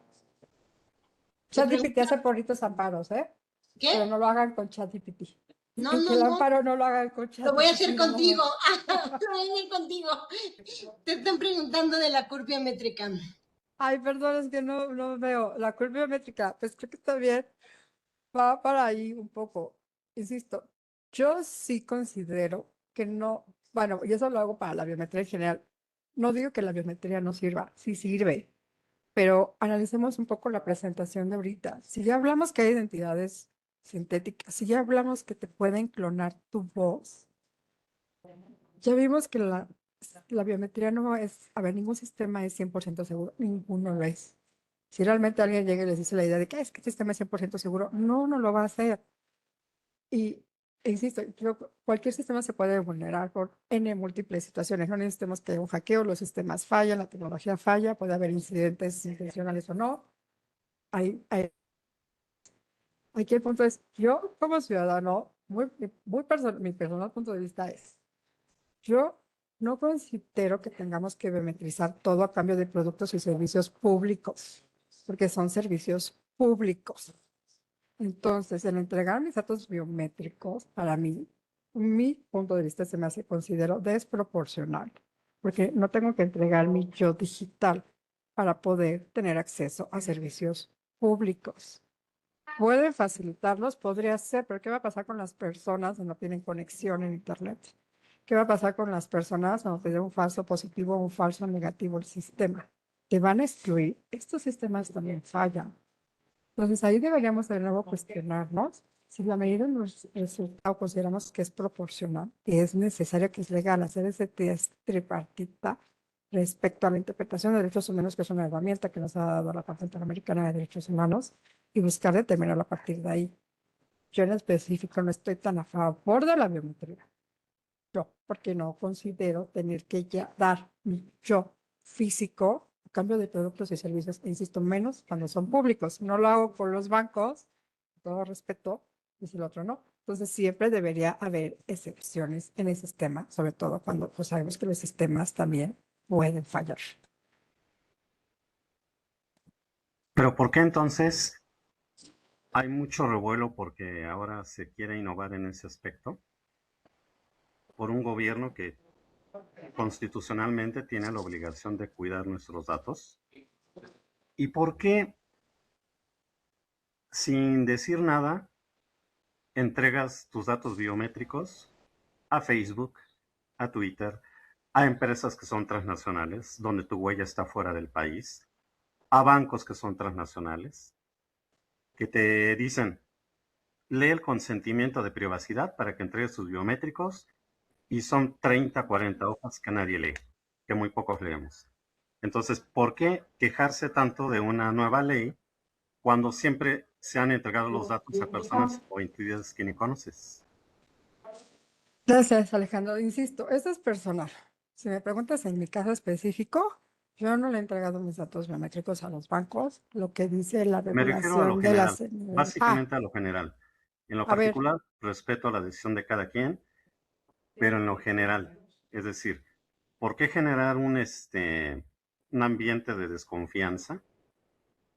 ¿Cómo contravenir ese ambiente de desconfianza cuando la sociedad mexicana entrega sus datos por acceder al celular? Tu celular te pide datos biométricos, pones tu cara, vas a Walmart para que guardes tus cosas en paquetería, leen tu rostro para que puedas abrir la gaveta donde guardaste tus cosas o para que puedas meter tus cosas en la gaveta, ¿no? Entonces, ¿por qué a nivel general está pasando eso? A nivel particular, pues, cada quien. No sé si me pudiese dar la respuesta. Gracias. pues mira, creo que esto, insisto, es bastante subjetivo y tú lo dijiste, hay desconfianza. Esa es la base. Hay desconfianza. Si cada persona, va de nuevo, quiere utilizar redes sociales, si Facebook no pide biométricos, por ahí los señalaba. Si cada persona, aunque al momento de que dices, ay, bueno, etiqueta a tu amigo, pues estás dándole biométricos. Ahí nada más se los dejo de tarea. Pero al final del día es tema de confianza. Si cada persona quiere utilizar redes sociales, recordemos que son plataformas privadas, y entonces tienes que generar el consentimiento y los requisitos de privacidad y todo, insisto, eso es causístico. Al final del día las personas actualmente, pues, no creo que cada quien dependerá que use una red social, pero creo que lo que estamos hablando aquí es el punto de la confianza, de quién cuida de nuestros datos, de cómo los van a utilizar, de al final del día que pueda llegarse a utilizar para otras finalidades diferentes como tratamiento, y que eso puede ser parte de lo que preocupa a las personas, más allá de que la medida también puede llegar a ser desproporcional para la finalidad para la cual lo están estableciendo, ¿no? Y de nueva cuenta, una cosa es una plataforma privada, lo que estás hablando de servicios públicos, que es algo público, accesible para todos. Y uno de los puntos que establece la ley es que no deberías condicionar la entrega de ciertos datos personales a cambio de servicios y productos. El sector privado lo hace, pero el sector público debería. Sí, Juan Manuel. Sí, complementando tu reflexión que comparto, es que creo que una cosa no excluye a la otra, ¿no? No sé, digo, el que en China exploten a los trabajadores no significa que tengamos que normalizar que exploten en México, porque tenemos como marco los derechos humanos. Y ahí el obligado, digamos, frente a la garantía de derechos y son los estados. Creo que el debate sobre entregar o no los datos cruza precisamente con algo que no ha hecho el Estado mexicano en concreto, que es abrir un amplio debate sobre qué momento estamos en lo tecnológico, escuchar, por supuesto, a las y los especialistas y a partir de ello poder establecer una política de Estado que incluye, sin duda, marcos normativos. Lo que, desde mi punto de vista, estamos teniendo son acciones fragmentadas, parches, ocurrencias y en algunas cosas, algunas que generan pues claras dudas incluso de conspiración, que no comparto, pero por supuesto que se dan como opción si no hay este proceso previo de información y, como comentabas, también un tema de confianza. Y cierro con la urgencia que hemos estado colocando desde hace tiempo distintas organizaciones, que tenemos que buscar una gobernanza global, y para eso necesitamos que los estados asuman su responsabilidad, porque efectivamente las empresas están teniendo una gran cantidad de información con todo lo que tú nos has contado, que ya ahora las hace pues un actor relevante y decisorio frente a la democracia, pues en la propia economía, y ahí estamos en bastante indefensión solos como consumidores o usuarios de una plataforma. Necesitamos vernos como ciudadanía y obviamente con el respaldo de los estados. Yo sé que esto es todavía ideal, pero esto no significa que no tengamos que exigirlo o trabajar rumbo a este tema. Bien, gracias. Gracias, bueno, y ahorita paso a, no, a Jorge para mi punto. Y ahí es un poco tema, a veces me han preguntado y luego me dicen, ay, pero es que en China lo usa. Creo que tienes ahí un punto también bien importante. Estamos hablando de regímenes que sabemos que son violadores sistemáticos de derechos humanos, muchos. No digo que en ningún estado lo sea, pero ahí estamos hablando de eso y cuál es la finalidad para la cual lo están utilizando, ¿no? Las restricciones de los derechos humanos son mucho mayores en las cuales nosotros deberíamos tener. Entonces, deberíamos preguntarnos en un punto qué tanto de nosotros estamos a punto de ceder, no solo a cambio de buenos posicionamientos públicos, sino en aras de la seguridad, cuando sabemos que no va a pegar a la finalidad al 100%. Sí, Jorge. Una pregunta Luego, más. sí. Usted como experta, bueno, ya propuso la problemática, pero usted como experta, para no dejar el tema así abierto y aterrizar un poco la idea, ¿qué propone? ¿O cuál es su enfoque, no en lo personal, en lo profesional, como experta en derecho en tecnología, para salir o franquear esta discusión que se hace un círculo vicioso y no se llega a una solución concreta? Muchas gracias.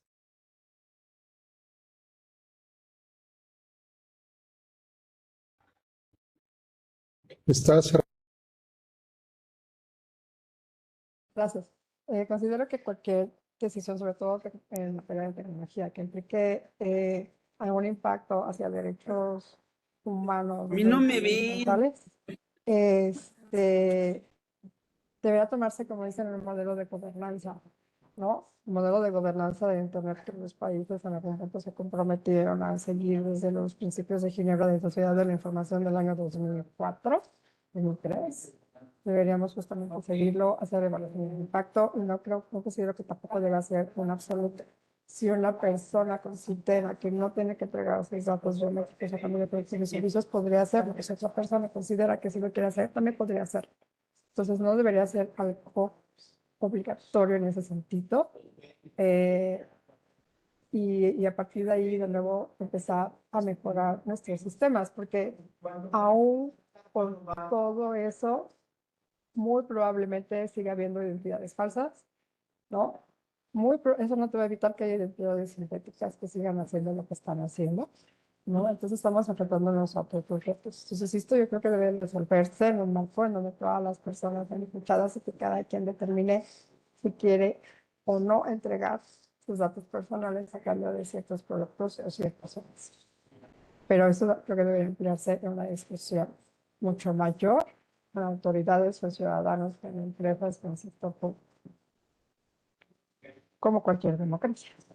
Sí, Jorge. Anaíbi, un gusto escucharte. Siempre es tremendamente disfrutable estas sesiones y se aprende siempre mucho contigo, querida Anaíbi. Y deja hacerte una acotación. Me gustaría igualmente saber tu punto de vista. Actualmente, muchos de los amparos que se están interponiendo en contra de diversas medidas como el registro de teléfonos celulares, ya en el litigio prácticamente los jueces están dando, valga la expresión, están dando palo a todos los amparos, y todo apunta a que eventualmente estos temas terminarán cayendo directamente en el despacho de la Suprema Corte de Justicia.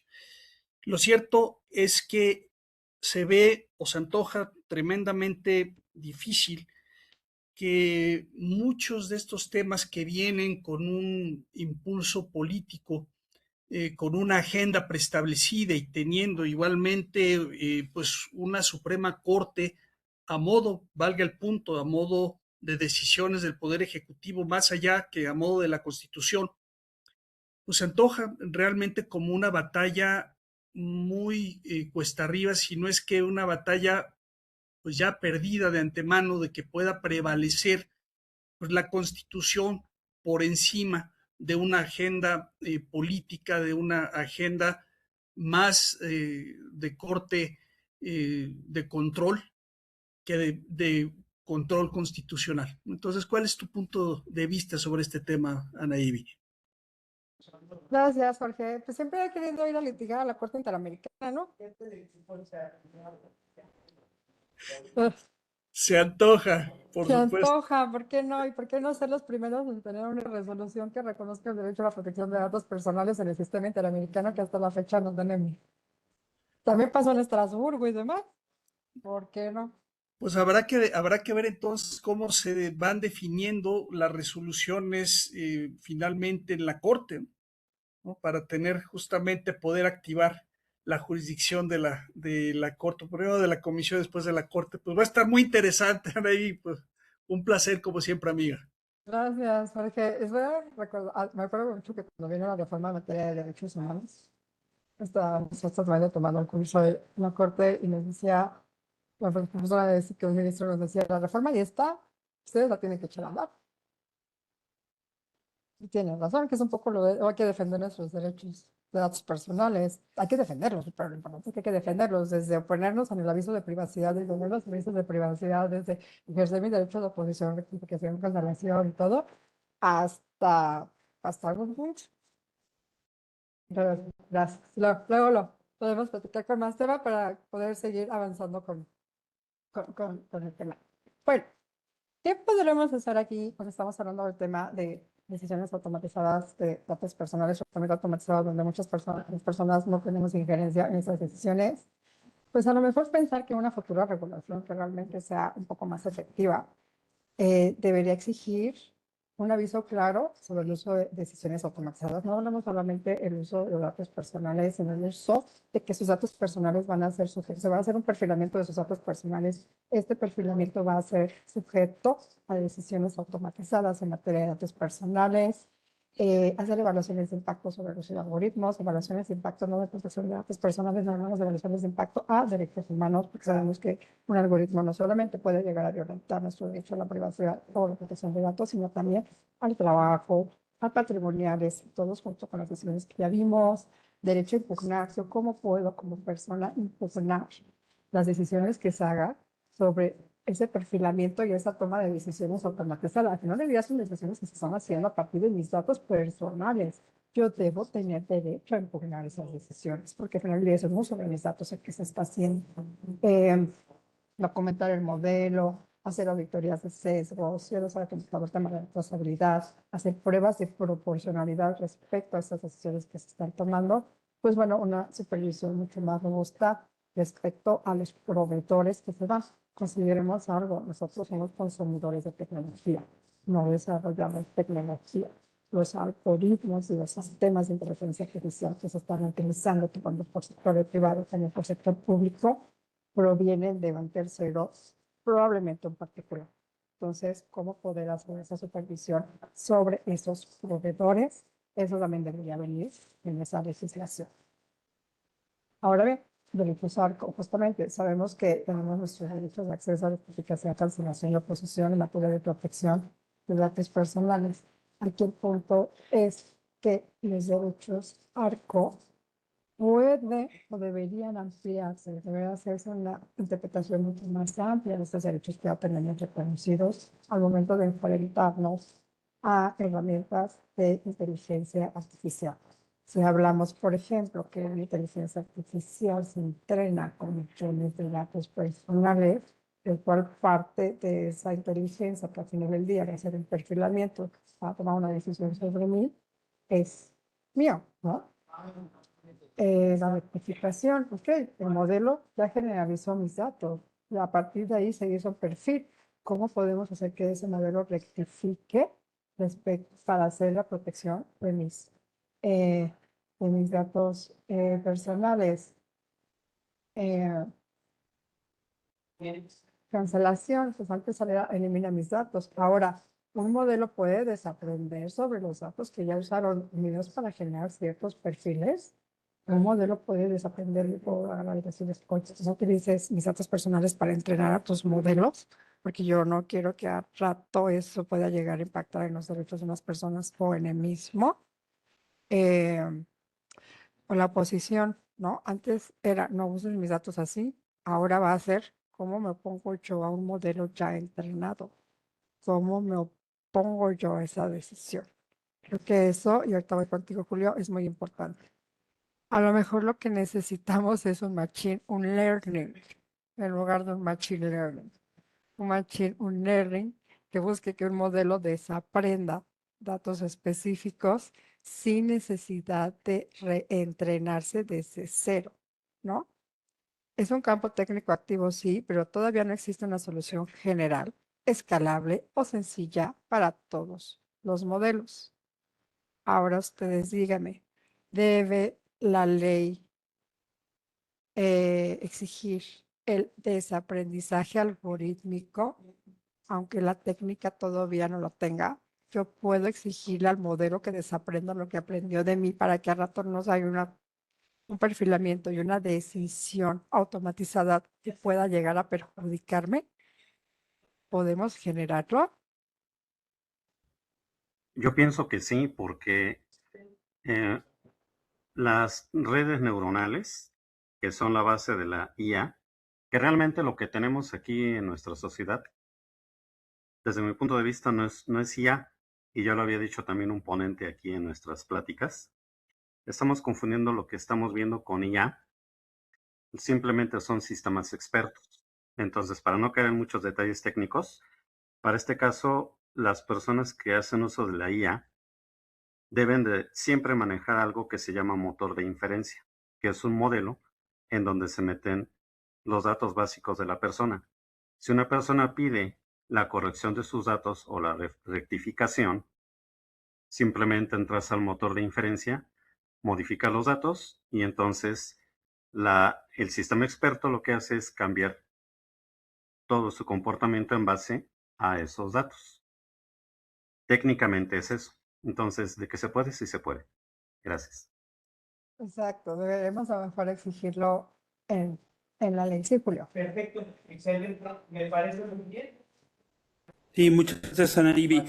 Nada más iba a decir, bueno, hacer un comentario final de los biométricos. Yo que sepa, Facebook no te pide realmente tus huellas digitales, que las puedo obtener a través de fotos y demás, pues bueno, es esa parte. Yo lo que quería compartir también es que hice un modelo de Machine Learning, nadie le llamaba inteligencia artificial hace más de 10 años. Y precisamente, bueno, nada más quería compartir con todos, hay el modelo de marketing de Real Time Bidding, por sus siglas RTB, por sus siglas en inglés, que es una oferta en tiempo real. Aquí ya desde hace muchos años, desde hace más de 10 años, están precisamente haciendo todo un perfilamiento a través de los cookies de navegación. Ahí que yo sepa, cuando tú entras a un navegador, tú no le das ese permiso, por así decir, y bueno, con base en lo que tú realmente a las páginas que entras, dejas un trazo, por así decir, y desde allí, desde hace muchos años, había un ecosistema impresionante realmente. Estamos hablando de más de 150 startups que hacían precisamente, se llaman DSPs, SSPs, que hacen en cuestión de segundos, hacen una puja realmente y eso pues ya ha evolucionado obviamente mucho más, de una manera más complejo, y me ha encantado cómo lo has acuñado, el Machine on Learning, ¿no? Para poder hacer antes de alguna manera, si borrabas tus cookies o hacías cierto tipo de de acción dentro de tu proceder en Internet, sí estabas más protegido. Ahora creo que es mucho más difícil, pero bueno, lo que quiero abundar es que ya hay mucho tiempo trabajando sobre esto y pues realmente va evolucionando hacia todo esto que nos estás comentando, y felicitarte por tu exposición. Gracias. Muchísimas gracias, Julio. Pues sí, justamente, y a nivel técnico, creo que yo siempre he dicho que técnicamente podemos hacer mucho más que lo mejor respectivamente.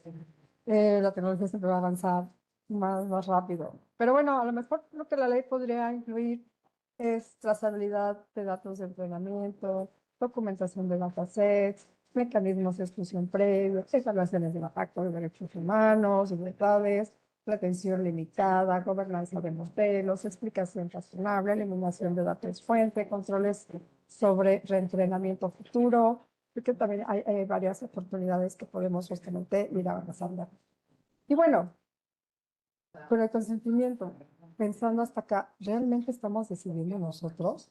Recordemos que el consentimiento es la manifestación de la voluntad del titular. Es nuestra manifestación de la voluntad para autorizar el tratamiento de nuestros datos personales. La ley federal, la ley general establece que debe haber consentimiento en ciertas características, en algunos casos en los que no se requiere consentimiento, pero, a ver, ustedes, ¿cuántos usan ChatGPT y cuántos leyeron los términos y el aviso de privacidad de ChatGPT? No vamos a juzgar a nadie, nada más levantan la mano. Quienes sí los leyeron.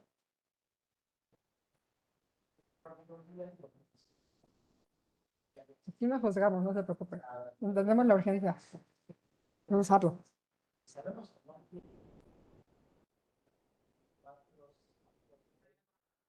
Son como 40 páginas en inglés. Y si son curiosos como yo,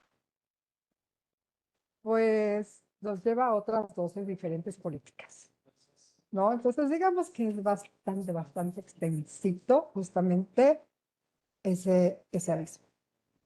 ¿Y qué es lo que sucede actualmente? Pues no aceptamos porque entendamos. Y esa es una realidad. No necesariamente aceptamos los términos, las políticas de privacidad porque las entendamos, sino aceptamos porque queremos usar el servicio. Esa es la realidad.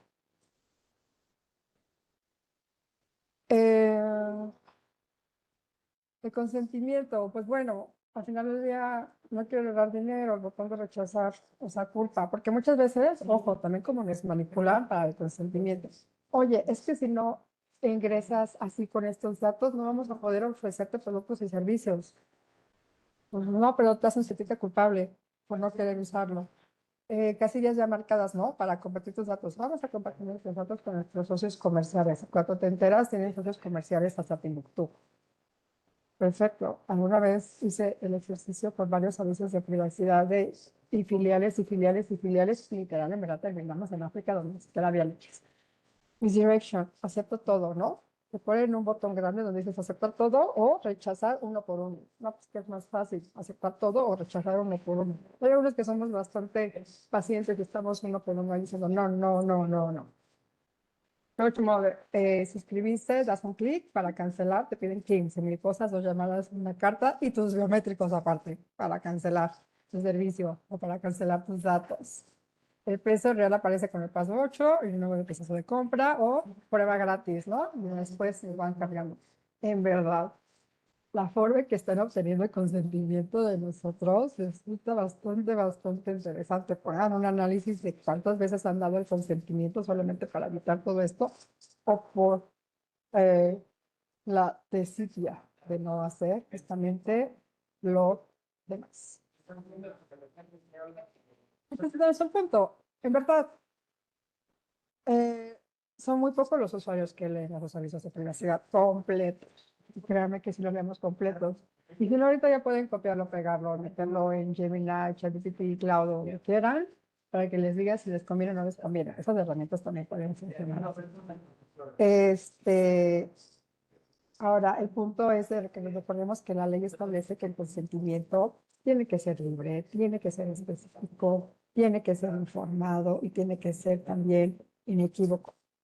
Aquí hay que considerar si realmente con todas estas herramientas eh, realmente el consentimiento lo estamos dando en ese nivel.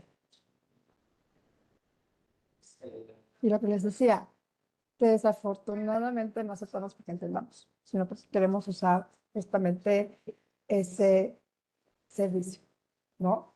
Y eso no es necesariamente un consentimiento informado. La ley lo que establece es que debe haber un consentimiento informado. Lo hemos visto y un ejemplo de ellos es a lo mejor el consentimiento para un procedimiento médico. Tiene que haber un consentimiento informado. Pero aquí el punto es eso. Para eso es una rendición negociada, como ya lo vimos, ¿no? Necesitamos o nos urge o queremos utilizar justamente el servicio. Entonces, ¿cuál es el punto ahí? ¿Qué es lo que deberíamos hacer para hacerlo? Hay exactamente, hay avisos de privacidad, como bien lo mencionan, que no necesariamente te permiten avanzar si no has hecho o no has aceptado el consentimiento. A lo mejor aquí lo que necesitamos es reformular la forma en que se puede dar ese consentimiento, ¿no? Hacer prohibiciones claras para cuando haya usos abusivos, la minimización por defecto en el uso de nuestros datos personales, que también ayude, las evaluaciones de impacto, privacidades de diseño, ayudar que la legislación venga realmente plasmada privacidades de diseño, privacidad de FAUR, e incluir también lo de seguridad de diseño, que hay un principio de seguridad de diseño, que haya responsabilidad demostrada, auditorías y también obligaciones reforzadas en caso de inteligencia artificial y datos sensibles desde el origen, para que podamos nosotros también ver que no sea una revisión, sino que realmente sea un consentimiento sobre el uso de nuestra información. Entonces, la pregunta concreta respecto a dónde vamos con los datos personales, y se les había comentado, a nivel técnico se puede hacer. Sí, se pueden hacer mucho, se puede hacer recolección de todo tipo de información, ya lo vimos. Aquí el punto es necesario realmente esa información. Yo necesito recolectar justamente esos datos. El uso y tratamiento, la finalidad, sabemos que debe ser específica, legítima, que no haya reutilización de esos datos sin un nuevo consentimiento, sobre todo cuando hablamos de entrenamiento de modelos, de consentimiento para los datos sensibles, revisión que esos modelos se utilicen con fines discriminatorios, principio de minimización de datos literal por defecto, riesgos, pues bueno, la conservación solo mientras, el almacenamiento para la conservación solo mientras sea necesaria, plazo máximo según finalidad declarada, bloqueo antes de la cancelación definitiva, seguridad que sea proporcional al riesgo, sabemos que la seguridad tiene que ser proporcional a riesgo, procedimientos de supresión que pueda también el titular verificar justamente. ¿Cuáles son los riesgos que tenemos? Pues que los datos se mantengan indefinidamente, se entrenen y puedan impactar nuestros derechos, que haya bases históricas innecesarias, que haya exposición de brechas, que haya respaldo sin control, que también no haya una supresión verificable. Respecto a la transferencia, ¿no? Las transferencias deben realizarse conforme a la finalidad de la información, justamente que se brinda al titular, el consentimiento al titular, que tiene que venir el aviso de privacidad, la base jurídica, contratos, garantías y un adecuado nivel de protección cuando se hagan ese tipo de transferencias. Pero, por ejemplo, cuando hablamos de ambientes en la nube, deberíamos preguntarnos dónde se almacena esta información, quién accede a esta información, si hay un subencargado, no solamente un encargado, un sobreencargado, si hay transferencias internacionales, qué país tiene jurisdicción sobre esos centros de datos, si hay cifrado cuando se almacenan nuestros datos personales, si nuestros datos personales que están en esas bases, en esas nubes se utilizan para entrenar modelos, y si ese proveedor en algún caso puede utilizar justamente esa información. También el deber de seguridad ha llegado a cambiar. Ojo, consideremos que recolectar más datos aumenta el riesgo. Aumenta el riesgo tanto en la empresa como aumenta el riesgo institucional. El deber de seguridad obliga al responsable a establecer medidas administrativas, técnicas y físicas que sean adecuadas para proteger los datos personales. No hay una medida única, esto es para el traje a la medida. Lo que buscamos es proteger los datos personales contra el daño, la pérdida, la alteración, la destrucción, uso o acceso o tratamiento no autorizado. Antes cuidábamos las bases de datos, cuidábamos los expedientes físicos, protegíamos internos contra amenazas de autorización. Ahora hablamos de identidades digitales, hablamos también de infraestructura en la nube, hablamos de APIs, hablamos de terceros. ¿Cuáles son las amenazas? Pues ya vimos algunas de esas amenazas. Hablamos justamente de la ingeniería social, de la inteligencia artificial, de estos modelos o cómo estos modelos realmente impactan pueden llegar a impactar en nuestros derechos. Entonces, en ese sentido, la seguridad debería incluir seguridad de datasets, protección de modelos, control de los prompts, prevención de extracción de datos, protección contra prompt injection, evaluación de proveedores de inteligencia artificial, trazabilidad del entrenamiento de los modelos, revisión humana, el famoso principio de human in the loop, y el control de salidas. ¿Por qué? Consideremos qué es más grave que ustedes digan. Yo claro que estoy en esas discusiones. Perder una base de datos o una base, perdón, de correos electrónicos o perder una base biométrica que no puede cambiarse jamás. ¿Y cuál va a ser la seguridad de mañana? Y a lo mejor ni siquiera tan del mañana. Pues hablamos ya de nuestros géneros digitales, hablamos de los datos, ¿no? Hablamos de los datos, de la recomendación de la UNESCO para el uso de neurotecnologías, hace referencia a estos datos que derivan del sistema nervioso, hablamos de emociones, hablamos del sistema nervioso en general. ¿No? No solamente hablamos de datos de una parte de nosotros, hablamos ya de todo el sistema nervioso, hablamos de comportamiento predictivo. Imagínense que va a ser el dato más peligroso, perder una base de datos biométricos o perder una base donde venga la predicción de nuestros comportamientos. Ya no hablamos, insisto, de nada, ya no hablamos de programas, ya no hablamos solo de direcciones. Yo no digo que no sean importantes, sí, el impacto hacia la vida de los titulares por una congregación puede ser muy alto, pero también puede ser muy alto una filtración de bases de datos biométricas, como también una filtración de modelos o de esas inferencias de nosotros que realmente no sabemos cómo funcionan. Y bueno, a ver, digan ustedes qué aceptarían perder? ¿Tu correo electrónico, tu tarjeta bancaria, los datos de la tarjeta bancaria, su rostro biométrico, su huella dactilar, su ADN completo, su actividad cerebral? En una vulneración. O a lo mejor todos son muy importantes. ¿Y cuál les preocuparía más? Nosotros también deberíamos enfocar la seguridad. Bueno, justamente les había dicho, cuando hablamos de neurodatos, hablamos de datos que son derivados, ojo, directa o indirectamente. También hablamos de inferencias de los neurodatos.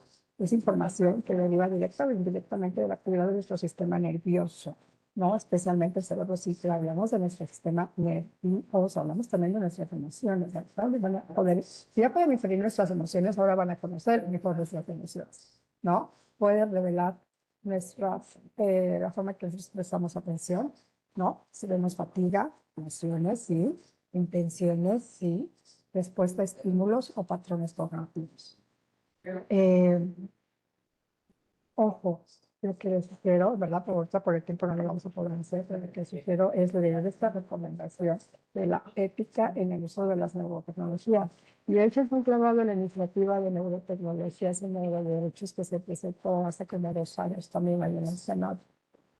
Son instrumentos bastante interesantes respecto a cómo se construyeron y las medidas de seguridad, por no decir ciberneuroseguridad, inclusive ya por ahí se plasmó ese concepto, un área específica de la ciberseguridad y la bioseguridad para la protección justamente de estos datos neuronales. No crean que ese es el futuro. Ustedes entran a Amazon, ponen neurotecnologías, van a ver cuántos diademas y cuántos dispositivos ya se encuentran en la venta de accesible para todos. Y lo digo para todos, incluido para cualquiera que tenga una cuenta de Amazon y lo pueda crear. Y esas diademas, que en muchos casos dicen, vamos a reducir tu ansiedad, ¿no? A final de lo que están haciendo es obteniendo nuestra información cerebral, porque van directamente sobre nuestras zonas cerebrales para reducir la ansiedad. Ahora imagínense que eso pueda trabajar en un sistema contrario, que alguien pueda ingresar a ese sistema que la tecnología falle y puede utilizarse en forma contraria. O pueden manipularnos a través de la ansiedad. Chile, que si bien es el pionero en esta discusión a nivel constitucional, que inclusive hace 2 años, publicó la primera sentencia donde se reconoce este derecho a la privacidad mental, pero insisto, tenemos varias ya empresas que están trabajando justamente sobre PCIs, que son estos dispositivos cerebro, computadora, que el problema no es necesariamente que, bueno, sí, el cerebro se pueda conectar a una computadora a partir de Bluetooth y a partir de ahí generes una conexión a Internet y entonces esos datos se van a entregar en un modelo y que te van a dar información en tiempo real de ti. Imagínense que ya podemos tener nuestras ondas cerebrales, nuestra información cerebral con retroalimentación en tiempo real conectada a través de Bluetooth. ¿Qué significa esto? Cuando hablamos de dispositivos no invasivos, pero hablamos de otros que no los PCIs, que sí son invasivos, y que tenemos una gran área de no oportunidad, pero sí de interés ahí. Consideremos que los neurodatos mencionan categorías tradicionales sobre datos personales, sobre si son datos sensibles, si son biométricos, si son de salud y los riesgos justamente que implica el uso de estos datos personales, vigilancia laboral, manipulación emocional, neuromarketing invasivo, discriminación cognitiva, robo de señales neuronales, ciberataques a dispositivos BCIs, Computer Interface, alteración de nuestra misma autonomía, la explotación de nuestros estados mentales. Y les dejo esta pregunta para cerrar este tema específico. Si una empresa conoce mis emociones antes de que yo pueda nombrarlas, ¿seguimos hablando de privacidad o estamos hablando ya de nuestra libertad cognitiva? ¿Cómo da el seguimiento? ¿Cuál es la próxima? Ok. Durante décadas hemos protegido expedientes. Hemos protegido datos personales que están en expedientes. Ya sea en el archivero, después protegimos bases de datos, o protegimos identidades digitales, ¿no? O nos protegemos de identidades digitales. Entonces, conforme vayamos evolucionando, porque esto va a ir evolucionando, la próxima generación, o desde ya, tendrá que decidir si también debe proteger los pensamientos. Y esta decisión, pues, empieza justamente aquí, ¿no? Y ya cierro con esto. Todas estas decisiones, todos estos temas que vimos, no son ciencia ficción. Y debería ser parte ya también de la agenda legislativa.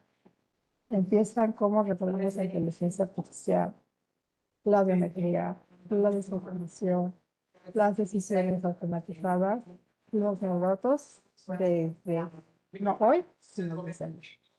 Y gracias.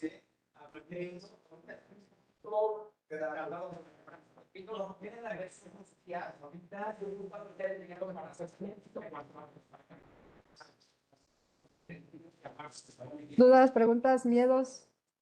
¿Van a poder dormir hoy en la noche? ¿Se puede hablar? Disculpe. Sí, Claudia, adelante. Gracias, muy amable. Mire, mi duda es la siguiente. Hace rato comentó sobre el convenio 108, ajá, y bueno, del 108 Plus, que pues no podemos ser parte, pero desde su punto de vista, en el año 2018, ¿no? Se hizo la publicación de que nos adherimos al 108 y a su protocolo. Desde su punto de vista es lo que le quería preguntar. ¿Ha habido alguna evolución? ¿Ha habido algún, ha cambiado de alguna manera el ámbito jurídico en la adopción?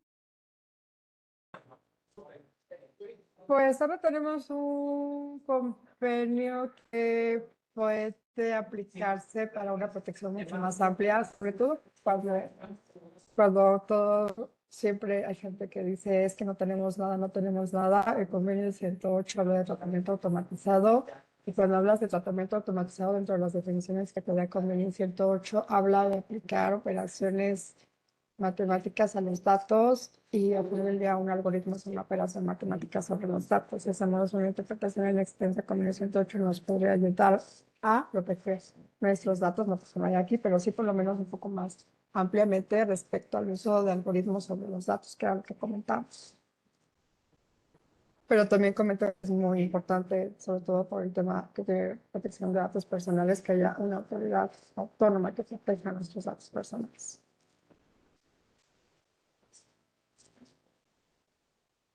La verdad, yo tiene mucho, desde que empecé este curso, que no puedo dormir. Bueno, no puedo dormir desde diciembre de 2018,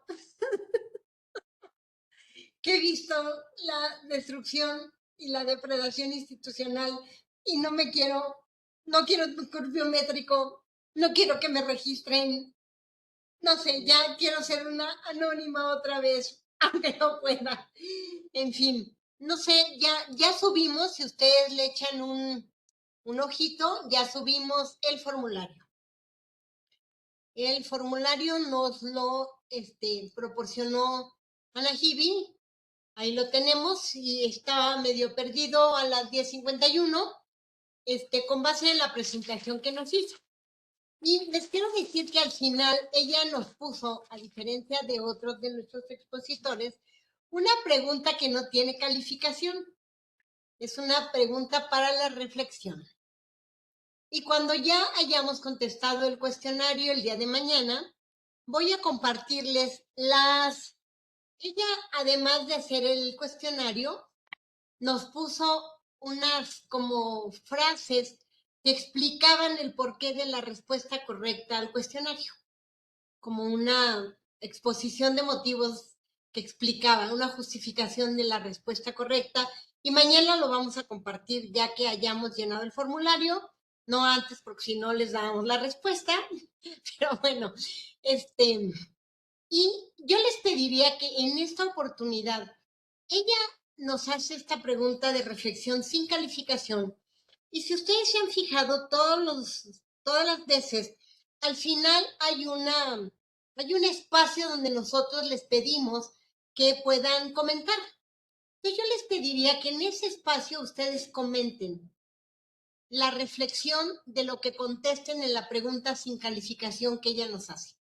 Pareciera obvia la pregunta sin calificación que ella nos hace, y entonces, ¿por qué no le ponen una reflexión a lo que pudiera parecer una obviedad de lo que ella nos dice?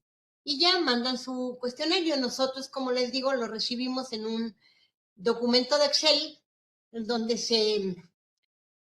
todo lo que ustedes ponen, ahí se expresa. Y entonces, bueno, gracias, Ana Jibi, muchísimas gracias, de verdad. Yo les quiero decir algo que no les dije en la presentación, porque ella no lo puso. Ella es la vicepresidenta de una organización de mujeres que se llama Conectadas.